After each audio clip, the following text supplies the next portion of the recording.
What's up, everyone, and welcome back to the Ethan and Jenna Show. I truly apologize. This is crap. This is totally on me. I thought my alarm didn't go off, but it turns out I didn't set my alarm last night. So next thing I know, I look at the clock. It's 10:20. I'm like 30 minutes away from my house, and I'm like, I flew out of bed and just literally like grabbed my pants, ran out the door at lightning speed, and flew home. And then I got home and I'm like, fuck, I got to set all this stuff up. So I apologize. I absolutely hate being late. It's all good. Welcome to the Ethan and Jenna Show. I'm one of your hosts, Ethan, alongside me, Jenna. Jenna, how are you? I'm doing all right. I don't know if you can tell, but my face is all puffy. I'm like, I spent the last week visiting my parents for the first time in a long time in St. Louis, and my allergies were not that bad up there. I came back down here, and it seems like everything is just like moved to the surface. So I'm sorry. I'm feeling really, I'm here. Well, I can't tell. Well, good. Thank you. And also, Jenna, I forgot to tell you this beforehand, but I got my first ever 24-hour Facebook ban. Now, why am I bringing this up? Because apparently, due to my ban, I can't stream our show to any of our Facebook pages. It's streaming to mine. Oh, yeah, that's because it's you streaming to yours. But the other ones are me streaming to this group. So I can't. I said something stupid. Now, I talk about a lot of controversial topics, and I've never had an issue. In fact, I'll always say to people, like, I've never gotten banned. It's really not that hard. But something slipped. There was a conversation around men, and it was actually really frustrating me. And I'm like, yeah, you're right. Men can be fucking pigs. I didn't say fucking. I just said men can be pigs. Facebook didn't like that. And I've never done that before. So not going to do it again. That's for sure. Well, I just updated it. I think it should be streaming. Hopefully. Whoa. How did you do that? I just added them. Now I'm streaming. Dude. That doesn't make any sense. How did you do that? Well, it says fail. Well, now it says go live. Should I hit go live? Try it, yeah. I'm going to be surprised if it works. Oh, no, it doesn't. You got me all excited. All of a sudden, I saw these destinations in the top right appear, and I'm like, holy crap, how did she do that? Sorry, I tried. Anyway. By the way, what's up to everyone in the comments? Hey, Normalizing Atheism, aka Pasta Mike. Nate, thank you, Nate. So Kaitlyn, our normal call screener, was unable to call screen today. Nate stepped in. He's free for like the first 30 minutes. So ideally, if you want to call and speak to us, call now before the call screener has to dip out. 951-364-2430. No. 708-554-78. Oh my God. 36. What she said, not what I said. Hi, Cindy, Jesse, Stephanie, Secular Rarity, best name, Kyle. Normalizing, Richard, IQ, Kyle. Adnan, I don't know if I'm saying that right. That's awesome. Appreciate it. So, Jenna, I miss you, man. I miss you too. So for those that don't know, Jenna and I got to meet last weekend. We actually did a show together, and I miss Austin. Like,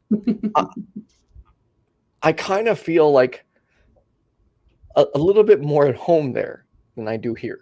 Like, everyone was so welcoming, and I'm just like, I just want to be around all these people. I don't want to be in Chicago. And it's been kind of a iffy week because I'm like, dude, I just want to go hang out with all of them again. Aww. Well, are you going to come back and visit soon? I sure hope so, because I don't really want to wait until November. Well, that would be cool. Bring Kenneth with you, and let's see if we can get Kristen coordinated. Yes. And let's see if we can get some other people. We can get like a bus. That would be awesome. Well, I know allegedly we'll see Kristen, best name, in November during Faithless Forum. I also said she's more than welcome to come to Chicago and stay at my place before Faithless Forum, and then we can all hang out with Kenneth. That would be fun. Yeah, it would be good, and have a big YouTuber show. Oh yeah. So today's topic is honesty. And we have been very honest this morning. That's true. So honesty for me has, because I prefer to be honest, even if it may hurt someone's feelings, it's definitely caused me issues in interpersonal relationships, because like I don't even like white lies. I'm not saying I've never lied. Not saying I don't do any white lies. I do my best to avoid them at all costs. There are obviously given situations where I felt it was necessary to, for instance, protect someone's secrecy or privacy, or to avoid seriously hurting someone's feelings. But for most of the time, I try to avoid that because, I don't know, for me, like, I would rather hear something that really, really hurts my feelings versus something that makes me feel good. Like, comforting lies actually frustrate me. And when I sense someone is giving me one of those, I close off and I stop listening to that person. Like, interesting. It's easier for me to trust people who will tell me what I don't want to hear, or something that will, like, once someone kind of, how do I say this? Once someone is honest with me in a situation where typically people aren't honest, at that moment, I start to believe I can trust them, versus someone that, like, just is telling me what I want to hear, which is also possibly why I'm really bad at accepting compliments, because I don't always believe them. You never believe them. Okay. I never believe them. Just saying. That's true. Being honest. It's definitely caused me issues when, like, a potential partner has said things like, you're so great, or you're so awesome, and I'm just like, nope, no, I'm not. Nope, stop. Like, I shut down, because I'm like, okay, I start thinking about all the things they don't know about me, like my past, for instance. I'm like, well, they don't know that, they don't know that. Would they be saying I'm a great person if they knew that? Like, that's where my mind goes. I know. Basically, you lie to yourself. So we could talk about lying. Well, maybe we should have called this honesty and lying. Well, I mean, is dishonesty lying? Is dishonesty lying? I think that lying is a part of dishonesty. Yes. But I think you can be dishonest while not lying. Right. That's why I'm lying is a subset. Oh, yes. That's kind of why we like doing honesty and dishonesty, is because there's all these different areas we can go. That's the thing. And so it's interesting. So your mind, when it comes to honesty and mental health, goes to people lying to you and how that makes you feel. That's awesome, because you've always spent a lot of time thinking about that. What's interesting is, so I looked it up, just trying to see what kind of mental health links I could find and stuff I could find about mental health and honesty in general. And the most that I'm finding is the effects of lying on ourselves and how negative that is. And that actually reminds me, when I was growing up, I mean, I lied. Just my go-to was to lie. Why was that? Well, not to blame anybody. There was just some stuff going on, and I really just didn't feel like the truth was going to do anything for me. There was just a lot. There was a lot of kids and a lot of chaos, and Dad was traveling a lot, and there's just a lot of military passed down, and I got in trouble a lot. I was a very difficult child. And so I was in trouble a lot. I was typically, if there was something that was wrong, I was the one who did it. And so I would just be like, I would just reflexively, no, it wasn't me. Just whatever it wasn't me. And I mean, I remember even one time, like we're supposed to be in bed. Me and my sisters shared a room, and we were supposed to be in bed. And my dad came in, and he's like, he turns on the light, and we're all still up and around, like jumping around. And then we all jump into bed after the light is already on, and he's standing at the door. So he's seen us, and he goes, "He was out of bed." And I'm like, "Not me." It's like, he's like, okay. he knows I'm lying, and I knew I was lying, but I was just like, and I actually, I think the reason I remember that is because I remember in that moment kind of being like, I wonder why I do this. So that's the thing, is I lied just outright.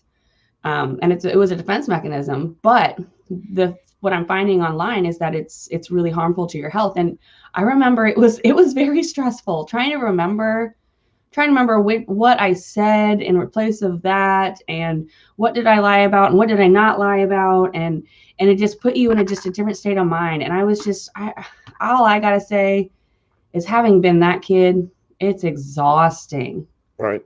It really is. And so it's like, once I got the opportunity to kind of start fresh, a new environment, new people, new faces, I was like, okay, I don't have to do that anymore, So it was very refreshing to be able to move and then grow up and get out of the house and everything. And I just see so much more harm from lying, that I'm just like, no matter what the truth is, it's always better than lying. So I agree with that in most cases. I can't say that to the extreme. I avoid extremes in all cases, including going to extremes.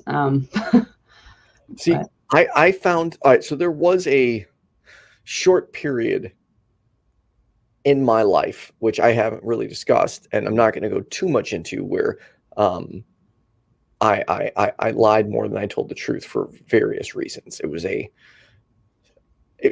was an interesting time in my life. That's all I'm going to say. Hey, we've all got those. Yeah. But excluding that period, for my entire life, I've had like a truth compulsion, where I narc myself out. Like, if I'm late for work, the first thing I do is, like, I'm online, I'll mess with, like, even if my boss isn't at work, he'll get a message that says, "Just so you know, I was 45 minutes late today," because I don't care. And I'm like, I can't help it though, because I'm like, I feel like if I don't be truthful in areas like that, and I don't come forward and be like, "Hey, this is where I screwed up," or "This is what I did," then I feel like I would be dishonest. So it's like, when a police officer pulls me over, "What'd you do?" Well, I was totally my reaction is to blurt out. Like, if I ever had to go into like a confessional, or if a police officer was sitting me down in interrogation, I'd be like, "Yeah, I'll tell you what I did," and it just all comes out like complete barf. I mean, so yeah, we could talk about being overly honest. Well, for me, again, it's caused me issues in interpersonal relationships, because, like, okay, here's an example. Let's say someone says, "Do I look good in this outfit?" I can't tell them they look good if I don't think they look good. I know that may be shitty or offensive, but I can't look someone in the eye and be like, "You look great." Like, it just, that doesn't compute to me. That's a very good example. So that's something I hated lying to people about, that kind of thing too, right? But I became this really honest person that I hate lying. In any case, I will do everything I can not to lie. And so I've become that kind of person too, to where in that same situation, the thing is that, do I look good? That phrase itself is extremely subjective. They're not necessarily asking, are you attracted to what I'm wearing? Or are you attracted to me in this? Right? They're not necessarily asking that. Oh, I know that. Well, but okay. But if I don't think they look attractive in the outfit, I can't tell them. Well, but that's why I kind of go to, well, how do you feel in it? Because I think that just matters more, personally, than whether or not of all the people out there, if I think that it looks good. Because, I mean, what do you get out of that? What do you mean? What do I get out of it? So say you're asking me that, right? You're asking me, do I look good in this? Say I do. What do you get out of it? Say I don't. What is the benefit of me thinking that what you're wearing, personally thinking that what you're wearing looks good? What benefit do you get? Oh yeah, I don't get anything out of it. Exactly. So what does it matter? It's okay to... No, I'm not saying it's okay to lie. I'm saying it literally doesn't matter. So that's why I turn it around to be like, well, how do you feel in it? See, but because that matters more. You're the one that's going to be wearing it all night. You're the one that's going to be walking around representing that outfit in whatever way you want. So it doesn't really matter if I think it looks good, because it matters if the people that you're trying to impress thinks it looks good. All right. I'm actually really curious, like, what the audience thinks of this. How would you like someone, if you ask someone if you look good, what would you prefer to hear? Like the coming back, like saying, how do you feel? Or would you rather someone say they don't like your outfit or you don't look good in an outfit? Like, where's everyone else at on this? Because I think it also depends if you're trying to buy something or if you already put everything together and this is like your final presentation. I think those also change, not necessarily your answer, but the level of how in depth you should go with that answer. Does that make sense? If the person doesn't even own the item of clothing or the hat or whatever it is they're trying on, if they don't even own it yet and they say, does this look good? What they're asking is, does it go with my body type, my skin tone, whatever? And so, yes, I think be brutally honest, like bluntly honest if you have to be at that point. But if they've already got it in their closet, they've already got it set up, their eyeshadow matches their dress, matches their shoes, matches their purse. They've already got this whole thing. I mean, I think that kind of depends. That's why I'm saying that's where I would go to. Well, what is your goal? What are you going to get out of it? You know, do you see what I'm saying? I guess that's what I'm saying is kind of the difference. Yeah. Okay. So I'm not saying I would lie. Again, not saying I would lie. This is where my thought went to. If my partner said, how do you feel? I would just assume, wait, sorry, did I miss the other part? No, you're right. If my partner said, said, how do you feel? I would assume I look horrible. I agree. If I said to someone, how do I look? And they said that, I would be like, they're not being truthful with me. They don't want me to realize that I look like crap. Because if I looked good, they would say I looked good. But why else would someone not say you look good? Because maybe you have my mindset. So I guess it depends who you're talking to expect different kinds of answers, because I'm just not the kind of person that unless it is something that I really, really like. So if I really, really like what you're wearing or whatever, I'll just straight up tell you. But I don't like very much. I'm not a fashion person. You should not be asking me for fashion advice ever. Same. So if you are, I'm going to have to understand, okay, well, what's your goal? Do you like it? How do you feel in it? What are you dressing up for? Because I am terrible at it. I'm not good at picking what to wear. Same. As you can see, I have an interesting dress attire, which, you know, I've at times I'd have to ask like my ex or my brother, like, hey, you want to help me pick out some clothes? Because I don't know how to match or know what makes me look good or not. So I'll need a second opinion. But to me, it's those little moments that determine whether I can trust someone or not. Like, whoa. So, but that's the thing is I interpret the question differently than you may have been intending it. That makes sense. But what helps me is when you ask something like Allison's saying, something more specific. Does this color look good or does it fit right? If you're going to ask me something more specific than does it look good, what's your goal? Like, there's so many different things that you can get from looking quote unquote good.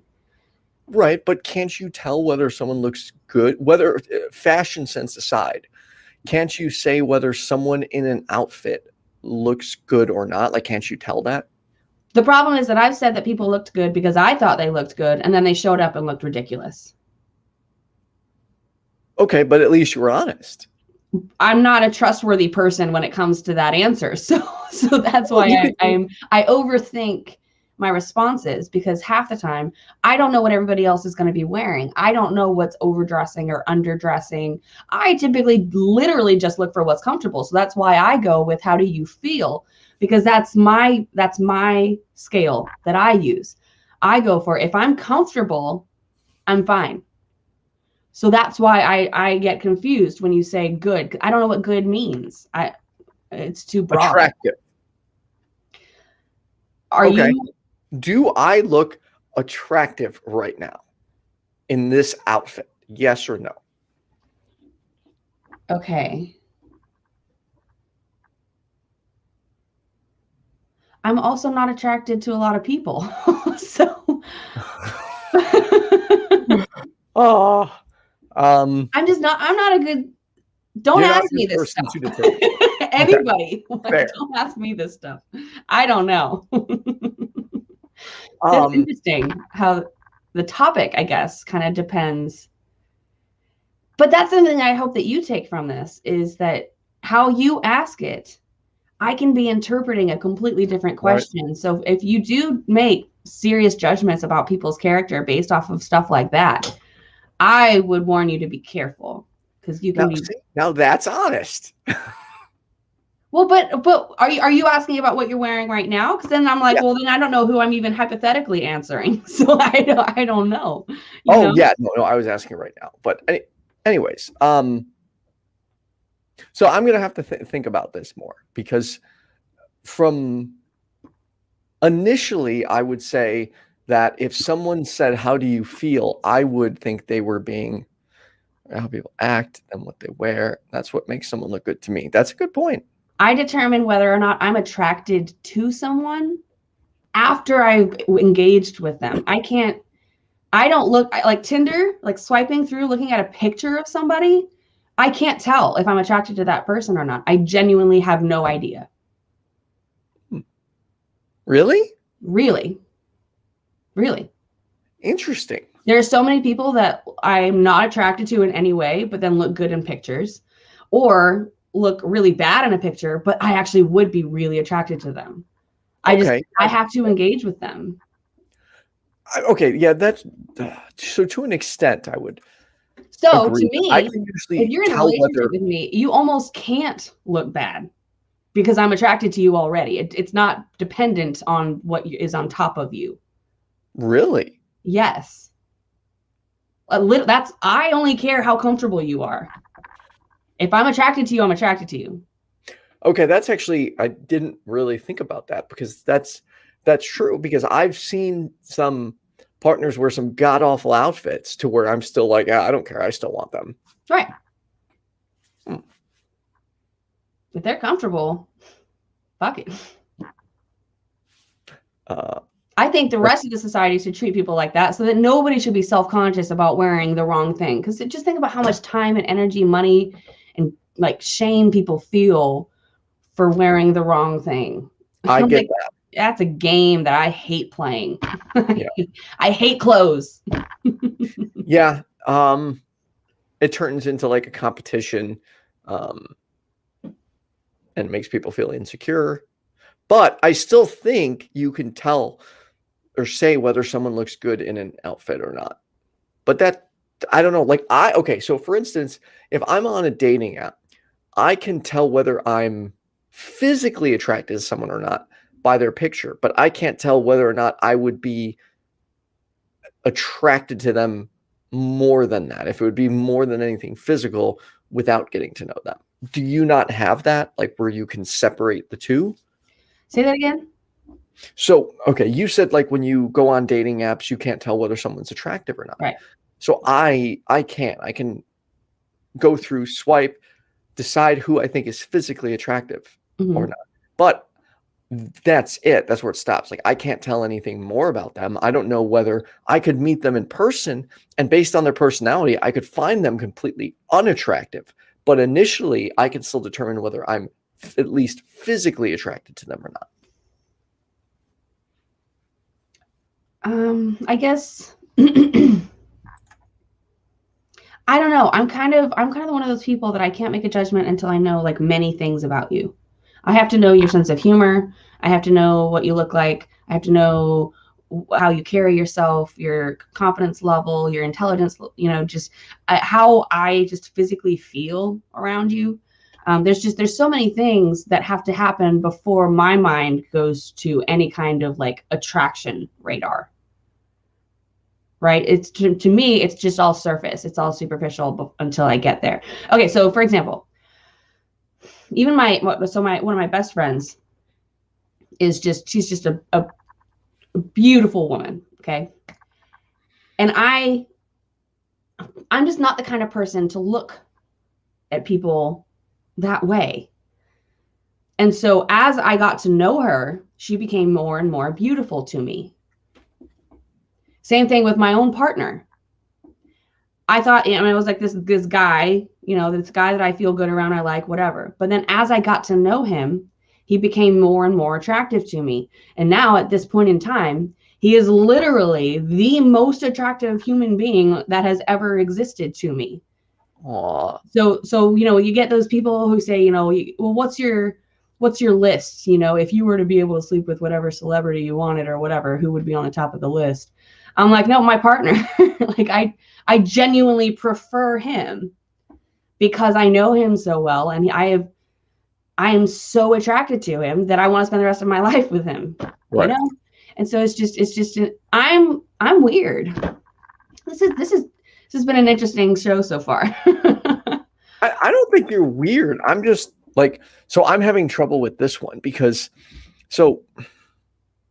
I can't be physically and emotionally attracted to someone unless like I'm into them, but I can still determine like whether I'm attracted to them on just a superficial physical sense or not. But it sounds like you aren't able to do that. Is that interesting? So this doesn't compute for me.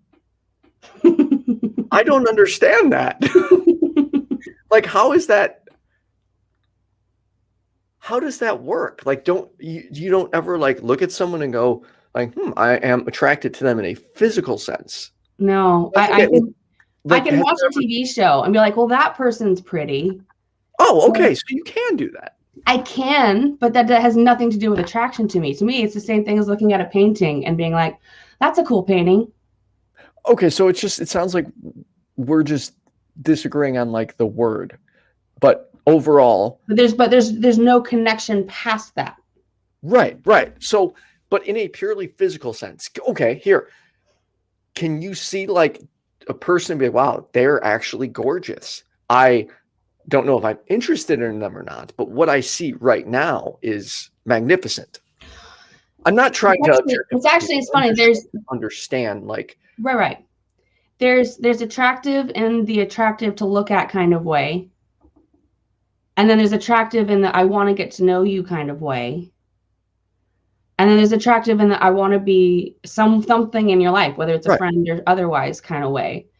But those don't narrow down to physicality or anything visual whatsoever. For me, it's all on the inside for the most part.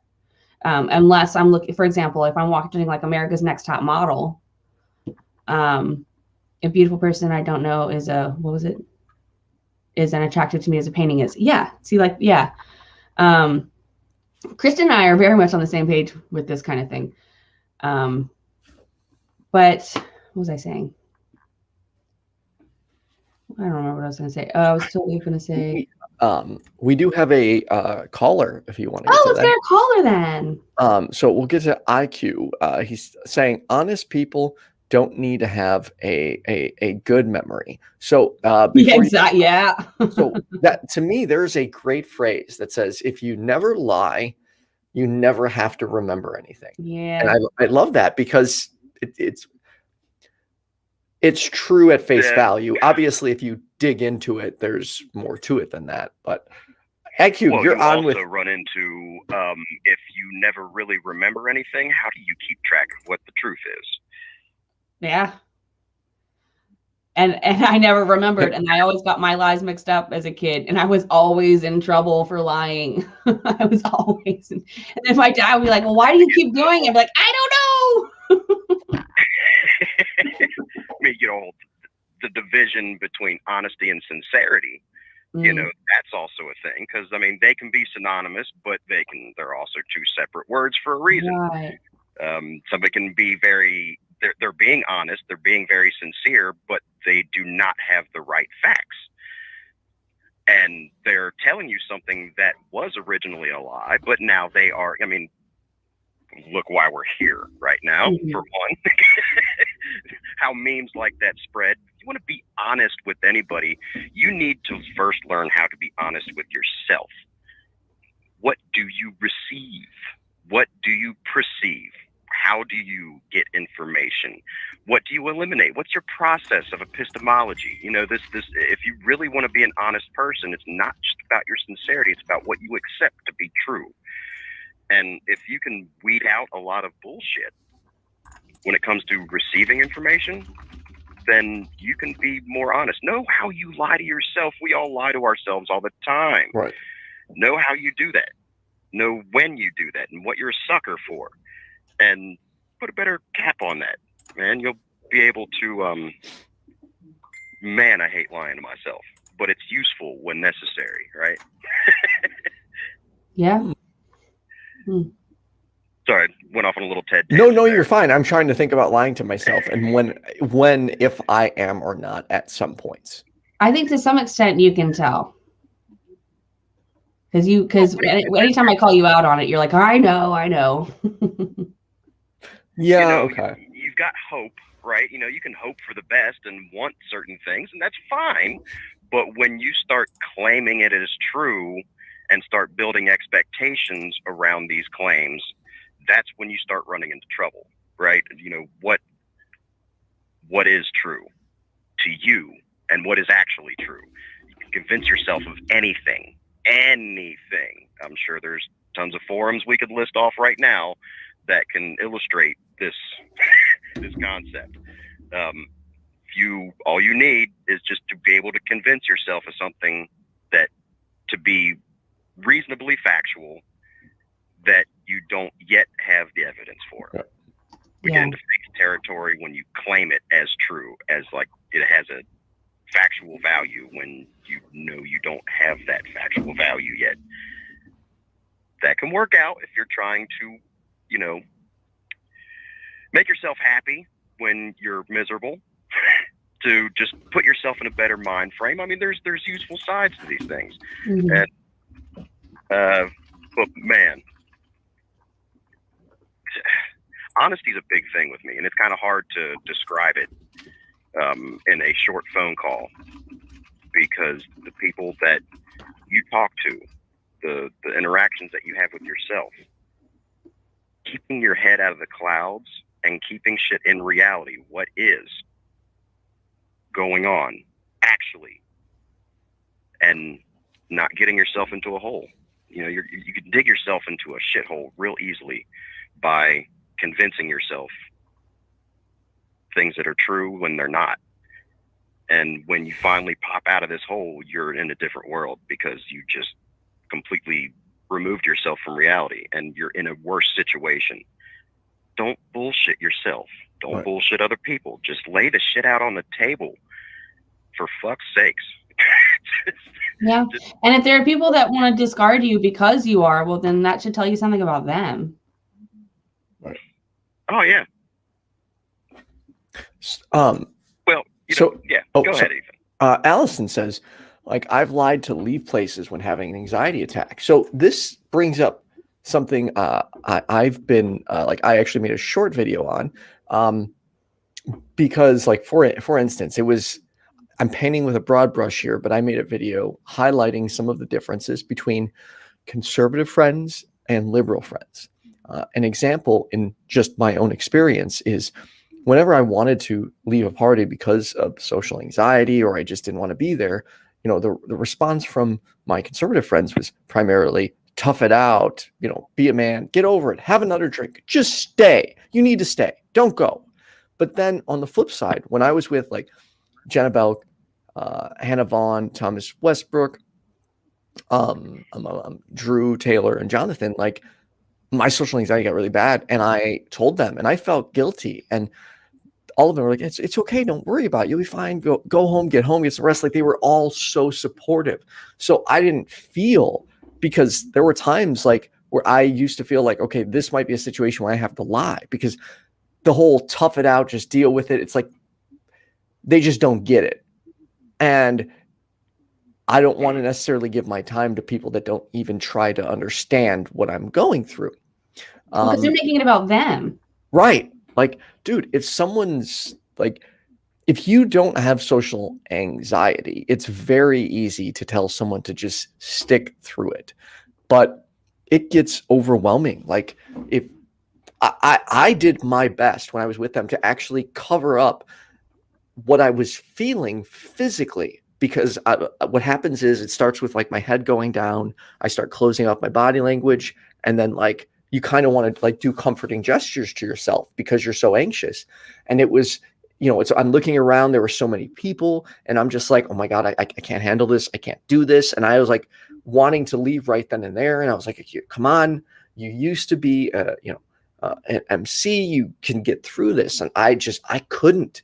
And I was like, it sucked, because I had to leave, and I felt so bad. But fortunately, they were all really supportive, and Jenna was like, no, I can get out of here at a decent time. So it worked out. But that's another situation where I think people, if somebody says they want to go, don't make them feel like crap for staying. Don't guilt them. Just let them go. Yeah, sure, you want them to stay. I get that. But it's not cool to make people feel like shit for wanting to go home to their safe space, which is another topic I think Jenna and I should cover, is safe spaces. Because, for instance, like I always try to preface people before I meet them. Like, when you meet me, I may be a little different, because when I'm on camera, there's nobody in this room. I'm not making eye contact with anybody. I'm in a completely safe space. So I feel comfortable opening up, being myself, being goofy. Like, there's nothing holding me back. But the second I get around people, that changes. And especially like if I don't know people well, I get really afraid to be myself, and it's hard. And that's a prime example of why safe spaces are to me important for your mental health. But that's another topic. Sorry for the hand. That comes from, you're an empath, Ethan. You read people's hearts, you read people's feelings. Yes. And you're just accustomed to, when you get into a room and you meet somebody and you see somebody new, it's not like a prerequisite or anything, but you're scanning them. You're constant. It's not even mindful. You just do it automatically. You scan people, and that takes a lot of brain power. When you're talking to a microphone, the people are there, but you have nobody to scan. Yes. So you have more mental acuity to focus on whatever the hell you're talking about, other than your brain being taken up by doing all this physical and facial, body language, all types of different stuff. Your brain is processing all this information. You do it automatically. When you don't have to do that, you're able to do the other shit. So, I mean, it's not so much a social anxiety as in there's a problem there. No, it's just that you have a lot more free RAM to deal with what they talk, and not scanning people. Because I do that. I scan people, and I'm scanning them emotionally. Yes, and it takes a lot of brain power. Like, right. I guess you call it the deep brain. It takes a lot of your subconscious to do that, and you don't have to deal with that when you're speaking to a microphone. So, I mean, I can totally get that. And when you go to the other side, me that somebody knows how to read somebody. It's reading people, to me, has always been like fascinating, especially like because it becomes so natural. I actually don't understand, like, when other people don't pick up on things. It's like, wait, how did you not get that? Like, it's like literally writing on the wall for me. Like, it's sometimes reading their body language is almost as good as the words that come out of their mouth. Like, you can just tell. And surprisingly, like, I have no patience for my ADHD doesn't focus when it comes to studying. But one area I was able to spend a lot of time on is body language and micro expressions. And I think that's because I'm honestly obsessed with what people are thinking. Like when someone's looking at me, I want to be able to determine as close and accurate as possible what's going through their mind.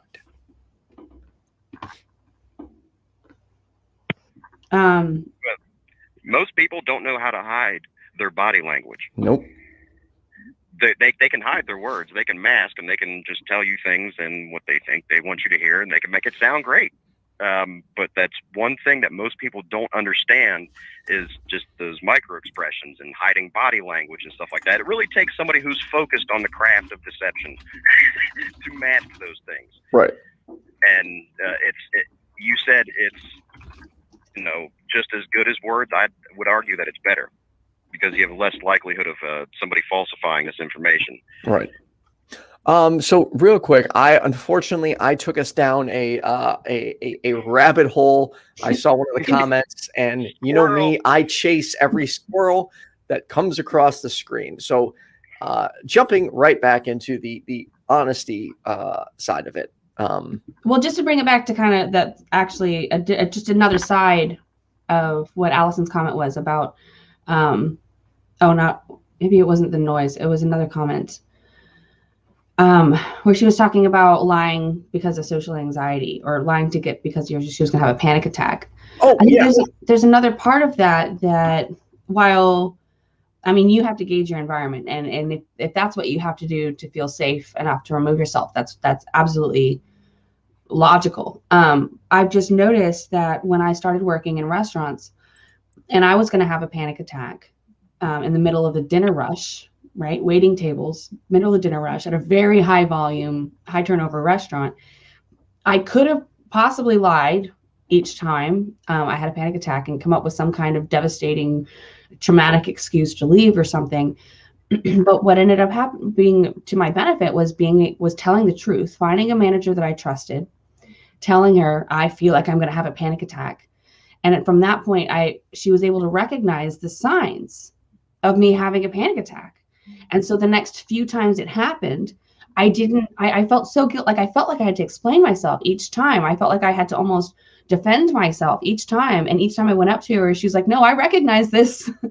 I believe you," and she would accommodate me, and she would help get me home. And after enough times of that happening, I realized that I was not necessarily a right fit for that job anymore. And so I ended up being like, "I can't do this to you anymore. I'm going to leave." But it ended up being to both of our benefit to be honest about it, because that way they can tell this is actually the cause and effect of X. We could actually figure out what was actually happening, rather than saying, "Oh, well, somebody died, or somebody's car broke down and I need to go get them." Instead of coming up with an excuse, being honest really, really benefit me for being honest about, especially when it's about your mental health. But that's what's can be difficult is I always want to be as honest and transparent as possible. But there are certain people who don't understand mental health, and they're so quick to dismiss it. And because they don't understand it, they don't accept your concerns as valid. So I can understand why people, particularly with social anxiety, will not want to say the real reason they're going, because sometimes the anxiety gets worse because of how the other person makes you feel. Right. And that's why you have to gauge it. You have to be like, is this, and you did, you had to gauge in your situation when we were doing karaoke, whether or not you could be honest or not, and if you're around a different kind of people, and you are around the kind of people that would guilt you into staying just to make them feel better, then you do what you got to do. Right. Yeah, you had said about how people don't understand. There's no way to fully grasp what social anxiety feels like if you've never experienced it, but getting somebody to at least close enough understand on what you're going through. Because, from a third party perspective, that sounds like a speed bump. It's a hump. It's something that you can get over. If you can illustrate to them, it's not a speed bump. It is a wall with a cat door in it. And I can see through that little hole, but it's preventing you Yeah. So it's not something that you can overcome. It's something that you will smash into, and you don't want to. Right. And being honest with yourself, and what you're talking about, Jenna, that brings everything full circle to being honest with yourself. Mm. And you knew what the situation was, and you knew that what needed to happen was to tell the truth, because you knew that, because you were being honest with yourself. Now, being honest is not always a good thing. It's not always a bad thing. You know, it's just what is. If you want to be honest, don't think about what you want to happen. Think about what needs to happen.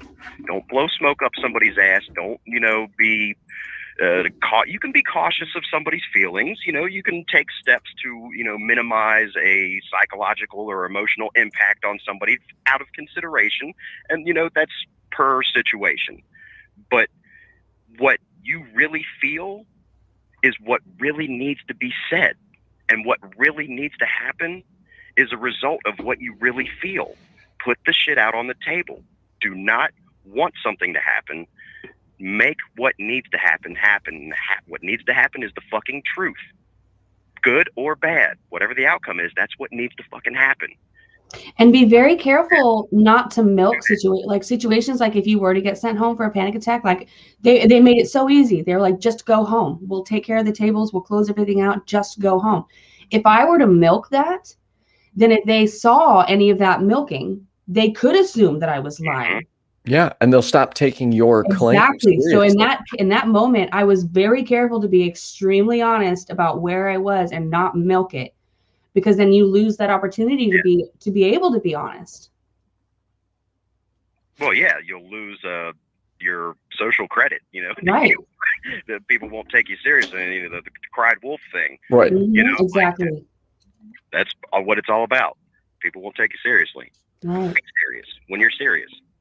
So on this whole honesty thing, this is something where like I recognize that not everyone's comfortable sharing their feelings or saying things that might upset you. Right. But I'm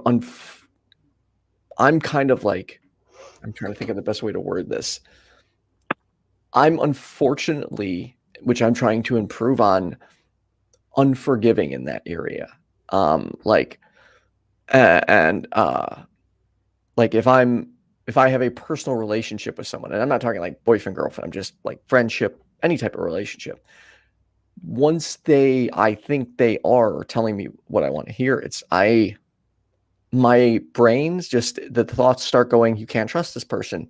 And the wall goes up, I stop opening up to them. And even if I try sometimes, it's hard to take their opinion as serious, because I'm like, well, if they're lying to me about these small things, what else are they lying to me about? And it's, that is also one of the reasons, like, I keep a distance from most people, because I'm so like, I fucking need the truth. Like, I can't be lied to. Like, well, as long as you're sure that they're lying, because it seems like we've come up to this a few times, and it seems like each one of the times that I've noticed it, at least, there's a spectrum of things, and where you would assume that this person is lying, they may not be. Right. And that's why I need to work on that and try and see it from another side. Now, I am fortunate. I have met someone who tells me things I don't want to hear. In fact, has even told me a few things where I was like, oh, that makes me cringe. But holy shit, she's being honest. Like, I can count on her to tell me things that I don't want to hear. And it's helped me become closer to this person because of how they're telling you the things you need to hear. Right. Like, I mean, to kind of on the other side of that too, I've been in the mindset where being lied to made me feel better, because I didn't believe. Of course. Yeah. And so there are some people who necessarily sometimes can't handle the truth, genuinely. Yeah. And I have been in there. Yeah. So get you comfortable.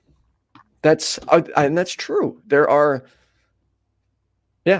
people who just, they can't handle it. And that's, there's some people, if you told them, I think you look like shit, you can break somebody that way. Oh, absolutely. And that's where I think tact is important. Hey, that's not my favorite outfit, or sometimes that can really hurt somebody. If they're at a really low point in their life and they already feel like they look absolutely horrible, and no matter what they put on, and they already feel hated by everybody, no matter who they're around, and then you tell them something like that, well, that just confirms the negative, cycle that's going through their head anyway. Right. And sometimes that can really push somebody over the edge. So that's one of the reasons that I'm like, well, what is the purpose? What are you going to get out of it? If I can really genuinely make you feel good about yourself because I said I liked your outfit, and maybe I personally didn't, I don't know that that's such a bad thing. If that's where you are in your life, and if you need that, then I'd hope that I'd be the kind of person to be in tune with that and be able to pick up on that when we're engaging with each other and be able to give you that boost. I don't think that's there are times where a white lie can be all right, May I ask you to promise me something? Yes, maybe. No matter how low I am, please don't tell me what I want to hear. I don't know what you want to hear, so well, actually, You and I are like so many. If you were genuinely on the edge, where I was concerned about your life, I don't know what I would do. To be honest with you, I don't know what I would do. I think it would depend on the situation. I think it would depend. But I hope that you would know by this point that I will do everything that I can to be honest with you at every turn.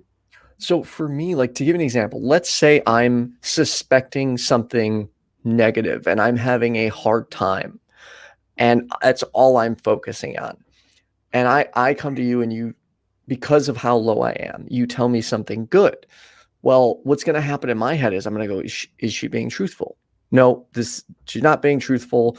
And I'll start like focusing on that negative side versus like if you say almost what I want to hear, I can go, okay, here's the truth. Now I need to learn to accept this truth. She was honest with me, and it can actually put me in a more positive headspace simply from being honest, because so that's why it matters so much, though, what you get out of it. For example, if you're asking about your capabilities and you're trying to do something, say it's about YouTubing, right? Like if you were to doubt your ability to put on shows at all, right? And you were to be seriously debating whether or not you should stop. Well, I obviously think that you're good at it. I have a show with you, Ethan. I obviously think you're good at it. So if you were to come to me and ask me that, I would think that you need that reassurance. And so I'd give it to you. If I'm confused, I would say, hey, I'm confused. Where is this coming from? What are you trying to get at? And I would hope that you would be honest with me about why you're asking, and then we can try to evaluate and try to actually figure it out. But if it's down to something like, do I look good? I think that's a little more trivial than whether or not you should continue to put all of your effort and energy into a show. Do you see what I'm saying? Like there's just so many scales and spectrums that it depends. But at this point, with what I've shared with you on air, with what I've shared with you in private, I would hope that you would trust me to be able to gauge whether or not you needed what level of truth, right? That I care about you, and that I want to be honest with you, and that I'm just a generally honest person. Jenna, I know there's a mountain of evidence to show you care about me. Like for those that don't know, Jenna's like, don't get a hotel room, stay with me. She's like, you can have my house for the weekend. I'll stay at my mom's. I'll leave my car with you and keys. And I'm just like, it was like, I was telling my closest friend, I'm like, dude, this is overwhelming. Like, I'm not used to such kindness. And he's like, he's like, well, you deserve it. You're finally getting people in your life who really care about you. And it's at times overwhelming because it's like, why is Jenna being so nice to me? Like, I see a lot in you. I trust you. compassionate person. Dude, the atheist YouTube community is just pretty damn awesome. The people I met are all really supportive and loving and kind, and it's really You're nice. just lying. You're just blowing smoke up our butts. Well, see, Ethan, you're questioning yourself. Like, why is Jenna being so nice to me? You need to get into the mind frame to where you stop and ask yourself, why do I think this is weird? Because it should be the default for somebody to be nice, for somebody to care. So even I don't when want they have a reason not to. So I you're right, but this could take us down another rabbit hole. So I'll just make one comment and then we'll bring it back to the honesty topic. What goes through my head when someone is nice to me is, why are they being nice to me? I don't deserve it, because So you start off with a lie.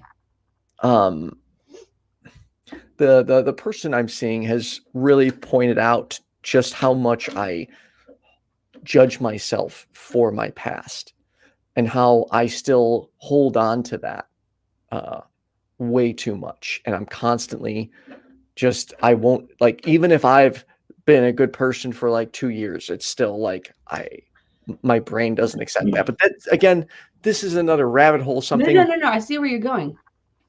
No, go ahead. There's a point. There is a point where you can be lying to yourself to the extreme on the negative.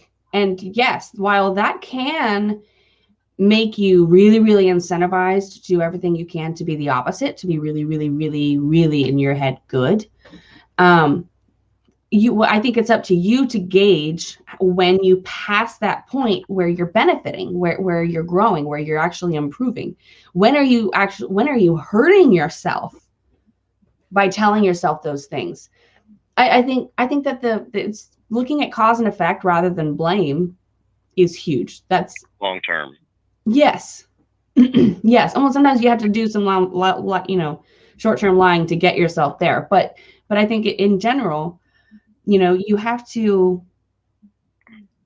IQ has something to say. IQ, go. But there's also a comment I want to point getting to. that I got to wrap it up face. Okay. So here's the thing. Like, I know I have a tendency to either facilitate or let things go a completely other direction. I'm trying to avoid it, like going totally derailing and getting it completely off topic. Well, I think at this point we're trying to gauge. And the conversation is like water. Let it flow where it needs to flow. That's where the conversation's going. That's how you get the best conversations. Even if you're going off on a tangent, just remember at some point you need to say, hey, let's get back on topic. But let it branch off, man. Because that's where the conversation needs to go, because it's relevant, right? That's why you branched off. Right.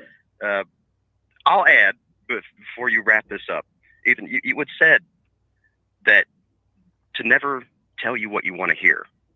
No. Sometimes what you want to hear is also what you need to hear and is the truth. What you need to say is, please do not try to protect me with lies. Right. Because I don't have time for that. And I have the scars to show that the truth is survivable. And that's what I want, is reality and the truth. So I would suggest just putting it like that. Okay. I would actually like to touch base on what Richard Gilliver said.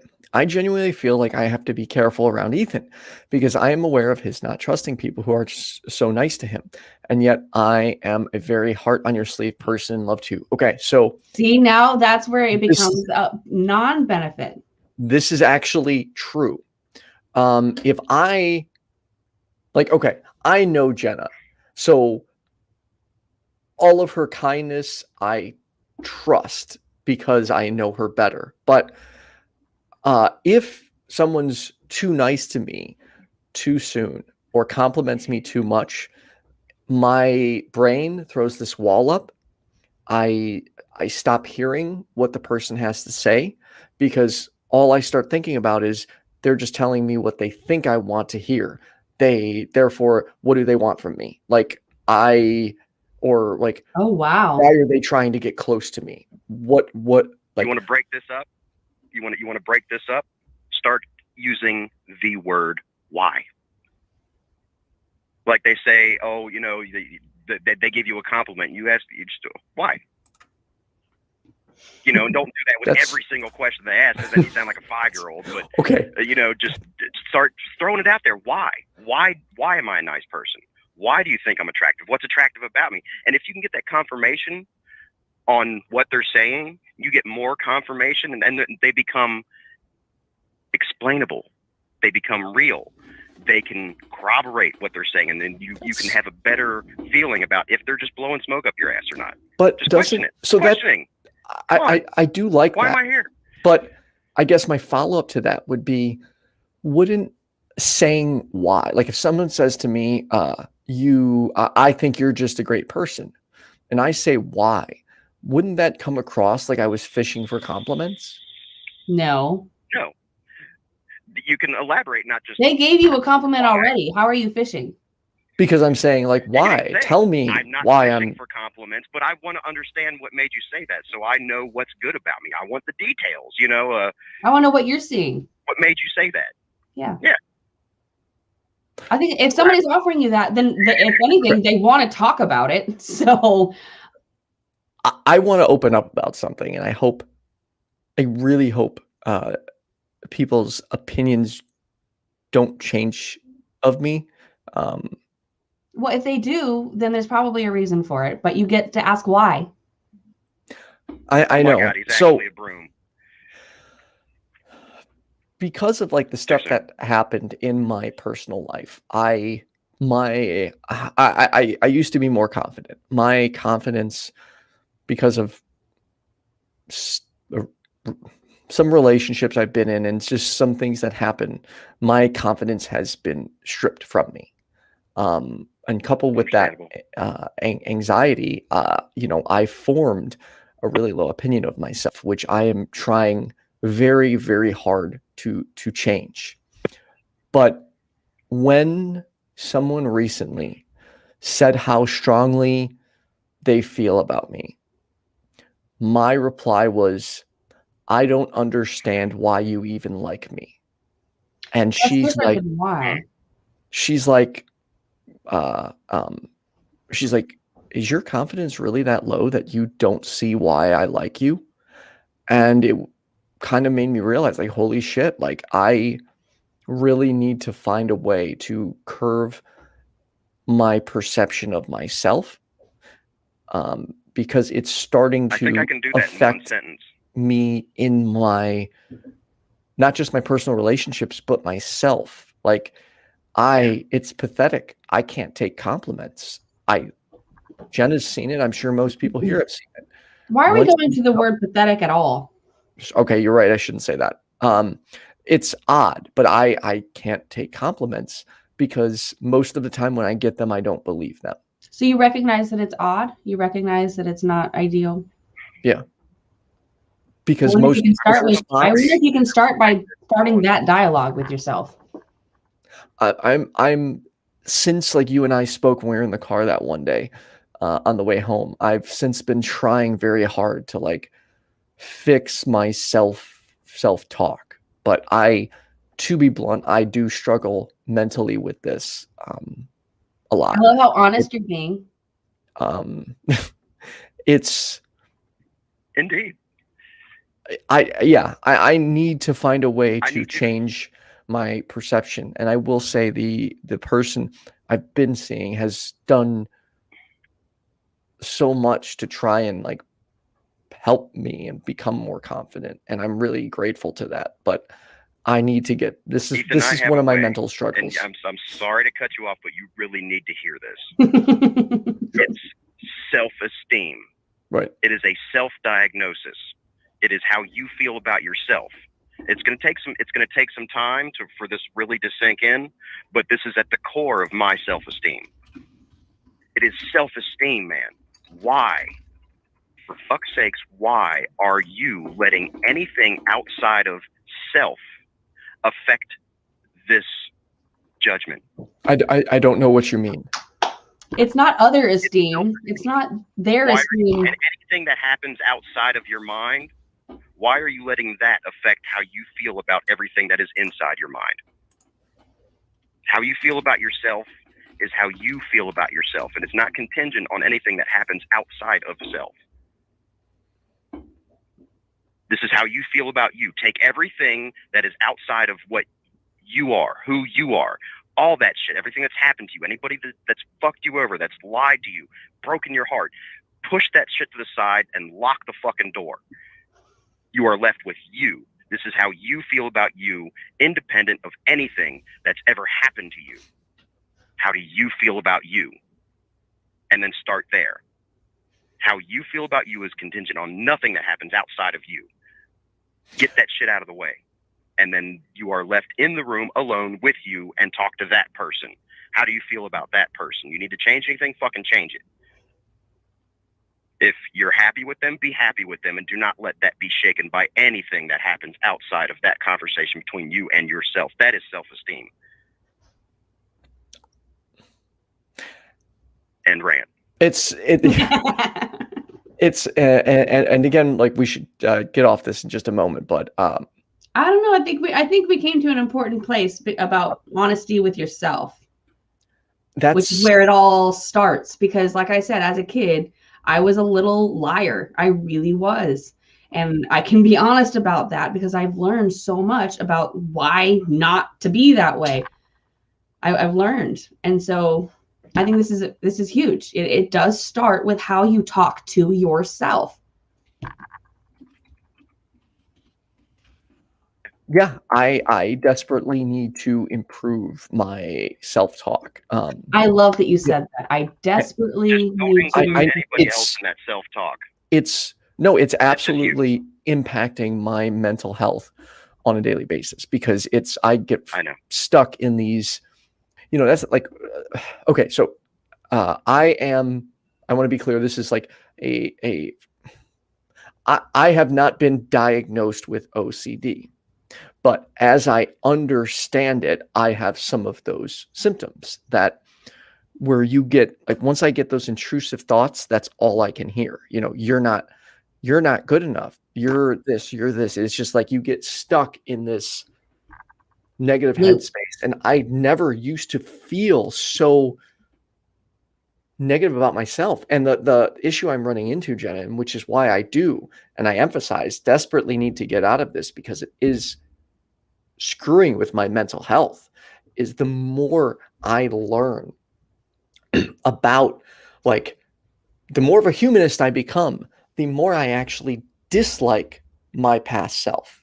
Like, all the comments I made that were oppressive to, like, my minority groups, or how I felt, or my voting, like, all of that is like, every time I learn something new, I'm like, oh my God, I'm like, I was doing that too. It's like, so instead of looking at yourself and saying, oh my God, I was such a horrible person, all it takes is practice to be able to flip that around and say, oh my God, I am becoming such a good person.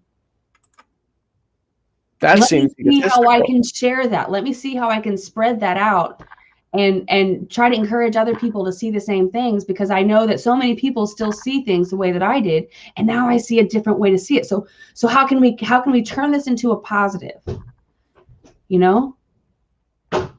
It just takes practice. But you have to be able to figure out when you're being honest with yourself and when you're just being hard on yourself because you think that there's some benefit. But if you can't logic yourself through it, that's when you call IQ. I'll keep that. Quick side note. Someone in the chat was saying that Arden of Eden was on fire yesterday. And hell yeah, if you haven't checked out the Transatlantic Call-In show, check it out. Arden was awesome. Well, Arden and Katie are both awesome, but it was a really good episode. I have to put a shout out to Arden. She's definitely been killing it lately, and you always have great points. You're fucking awesome. Keep doing what you're doing. Right. Also, Arden says, also imagine if someone is just lying to you and you respond with, yeah, I'm awesome. Totally disarms whatever bullshit they could have been attempting anyway. That's true. I like that. So should we get back to honesty?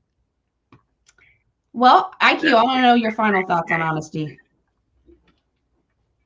I mean, we've covered just about most of what it means to be honest, the different levels of honesty, and how to go about doing that. You just don't worry about what you think needs to happen. Just let things go where they naturally need to flow, because that's the truth. And the truth is seldomly, correction, how you want it to go. But it's going to go where it needs to go. And just always keep that love in your heart. Keep the love for yourself. Don't let people tell you. I mean, we clean like valves. Like, think of your shower head, for instance. It gets lime scale on it. You know, there's deposits and there's shit that builds up on it, and we want it to work properly. So, you know, you get the lime away, or, you know, the lemon juice if you want to do the natural shit. You know, but we clean it. We maintain it. All this buildup that happens. Treat your self-esteem the same way. Frequently. Check it. Check yourself. Get that scale off there. There's a lot of shit that can burden down on top of your self-esteem that can just slowly nick you over the edge. No, check it. Scrape all that shit off and make sure that you're keeping the root program going, basically. Because there's a lot of shit that can get piled on top of your self-esteem that can convince you of something that of a conversation you had with yourself, the real you, right, is something that's not true. Just be you and check on it, because shit gets built up on it. You need to be able to get rid of that. Well, thank you, IQ. Theoretically, I need IQ motivational audio tapes. IQ! I've got some big shit working in the background right now. And, it's coming soon. Well, if you ever want to do like IQ episodes, you know, IQ rants, let me know. I'm happy to help. Well, I don't come out softly, so you'll notice.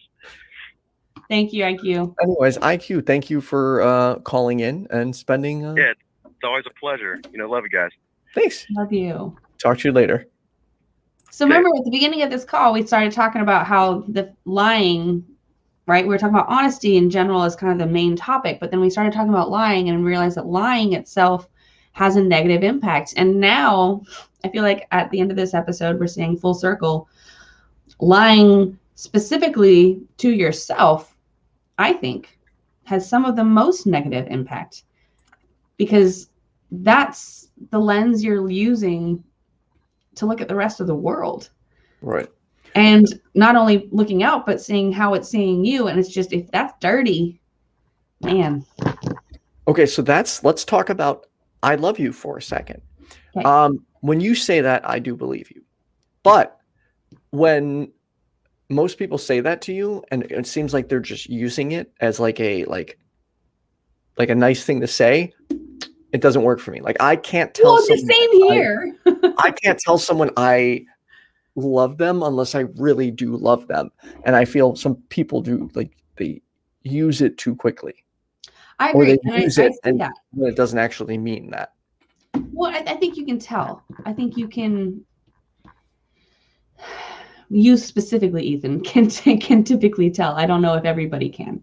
But I think in general, that's a pretty easy thing to pick up on when somebody's lying to you about loving them. But I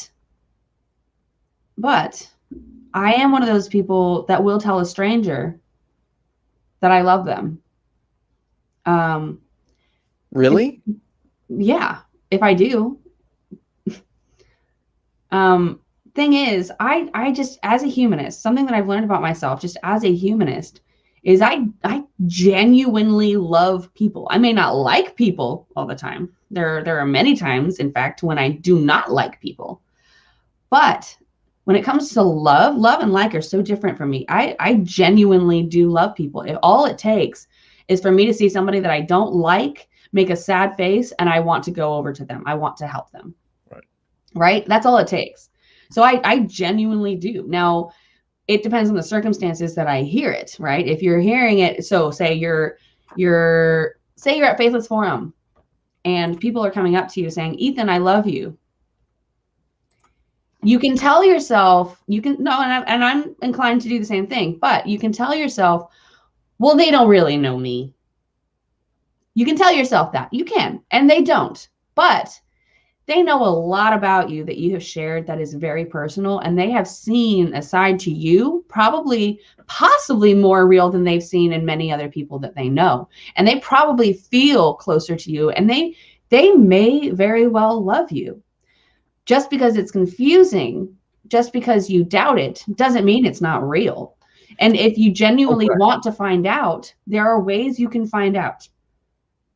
So, okay, so maybe this is where, this is why I view it differently, which actually brings a unique perspective to it for me. When someone says they love me, if they don't fully know me, my head is, you can't love me because you don't know all parts of me. Well, maybe you don't love me in that way. But it sounds like what you're saying is that from what they've seen so far, they do love me, and they may love you more than they've loved people that they know, because maybe they haven't been exposed to somebody like you before. Maybe they're like me and they grew up in a very tiny town and they didn't know that people could be like you. Right. They didn't think that was possible. And maybe they're even being more skeptical and saying, God, he can't be that great. He just can't. He just can't be that great. Well, maybe they're trying to find out. Give them the opportunity to get to know you, and don't assume that they're lying. You know, unless, I mean, that's the thing, is it depends, and it's a spectrum, and there will be possibly some people that say, I love you for superficial reasons, but just because it's superficial to you doesn't mean that it's superficial to them. That's true. Okay. So it just, somebody was saying in the chat earlier, just, why is my favorite question? Ask why. Right. What is it that you've seen? What is it that you've heard about me that makes you love me?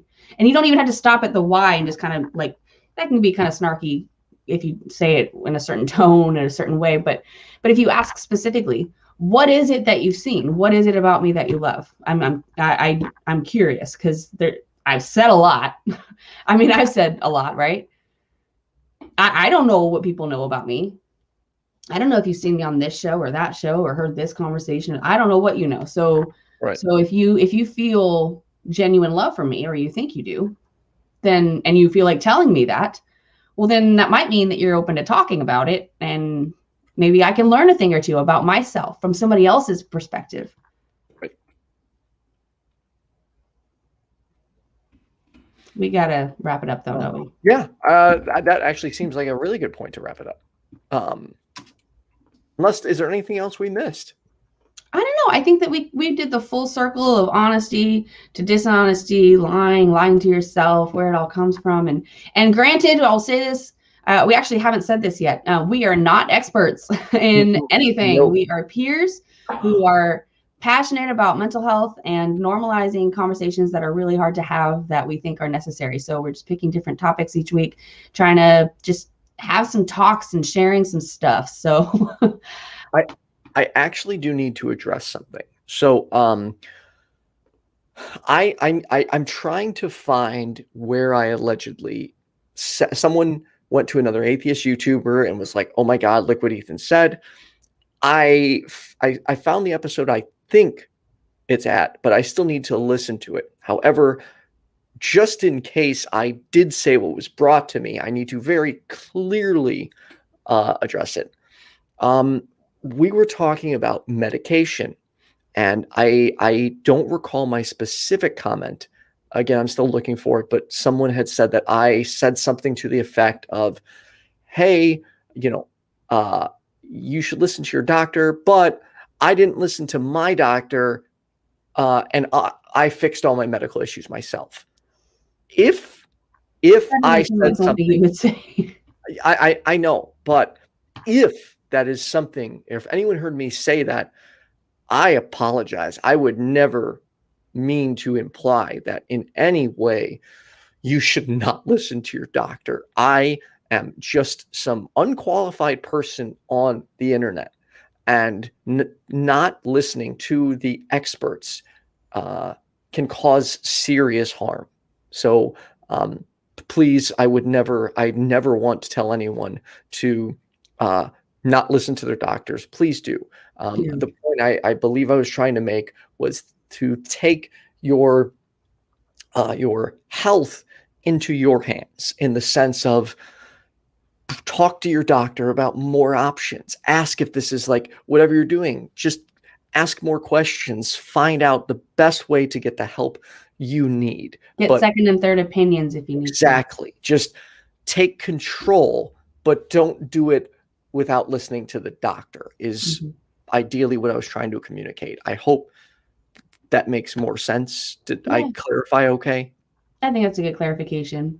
I think one more thing that we really need to touch on is that we are changing the time of this show starting next week.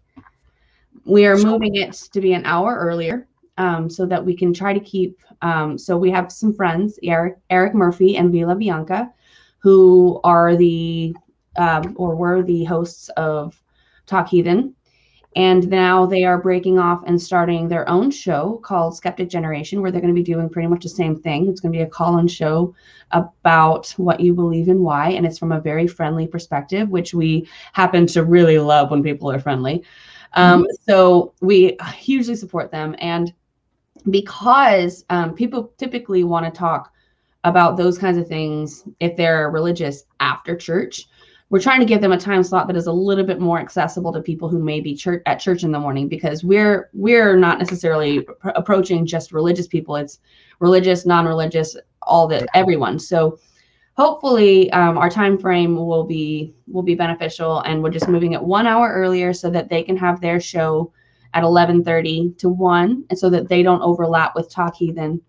Then so basically you can just have like this awesome Sunday, starting off with Ethan and Jenna, moving into Eric and V, and then going into maybe Rudy and Kenneth or whoever's on Talk Heathen that day, and then into AXP, nonprofits and AXP. So you've got like this whole day, and you can use the rest of the week to catch up on it if you don't catch it all live. And so hopefully this doesn't hurt anybody's availability to call in and check us out.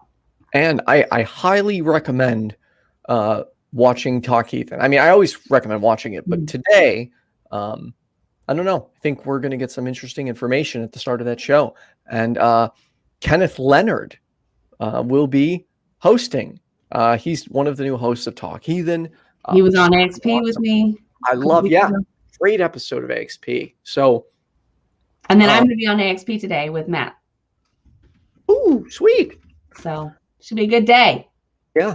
So, and I, as usual, I'll be call screening for Talk Heathen. Anyways, I'll most likely be call screening for the Skeptic Generation with Eric and V as well. So Sundays are just, for me, they're getting busier and busier. Like later today, I was invited onto another channel. So when it comes to ACA shows, I don't want to overlap. I mean, I don't want to overlap with anybody. Like, to me, if there was a way where all of us could get together and schedule our shows in a way that never overlaps, I would love that, because but it's just not realistic. With each person having different shows, and it's a lot. I avoid scheduling during ACA shows, just because I know how, not that I could take away from them, but I don't, even if it's one person, I don't want to compete with them. Like, the ACA has done so much for me. Crap, there was one more thing I was going to say and I don't remember. Anyways, Jenna, what do you have going on? I'm back to normal this week. I am back in town. So I've got my Genesis to start at 10 a.m. on Twitch every weekday morning for 15 minutes, where I'm just meditating, just a meditation buddy. And then I've got Carrot Noises on Thursday at 4:30 p.m. Central for 2 hours, where I'm painting and chatting on Twitch as well. I've got Atheist Stasis on Wednesdays at 4 on YouTube, where I'm premiering. I'm basically releasing a show that's been pre-recorded, and I will be present in the live chat. And then I'm usually available on the Discord server, my Discord server, after, to kind of further discuss and learn more. We got the Ethan and Jenna Show again. Again, do not forget, 1 hour earlier. So same time, same day, except an hour earlier. And AXP today. Yay. Tuesday, I've got the Perspective with Kenneth Leonard and Holy Kool-Aid. That is going to be a hell of a combo. Oh my God. Yeah. And then Thursday, the pickup line with Hannah Vaughn, Sundays with Jenna. This past Friday, Tangel, Kenneth Leonard, Dragnot, and Richard Gilliver reviewed my interview of Justin Downey's conversion from atheist to Muslim. It's really good. And then lastly, next week, you're going to get to see the release of Ethan Reacts to Sex Toys. We did an entire episode. Tangel was my guest, and she is like the BDSM queen. And you can guess there were some interesting reactions I had. I saw one of those clips. Yes. You're going to get, it's pretty educational, but it is cringeworthy, at least for me, someone who has been sexually repressed and shy. It was a little difficult, but everyone like and subscribe. Also, thank you to our top tier patrons, Kenneth Leonard, Expresso Cat, Doanya, Kaitlyn Beyond, and Rachel Watson. And thank you to our call screener, Nate. I hope everyone has a safe and wonderful week, and we will see you on Talk Ethan. Love y'all. Bye.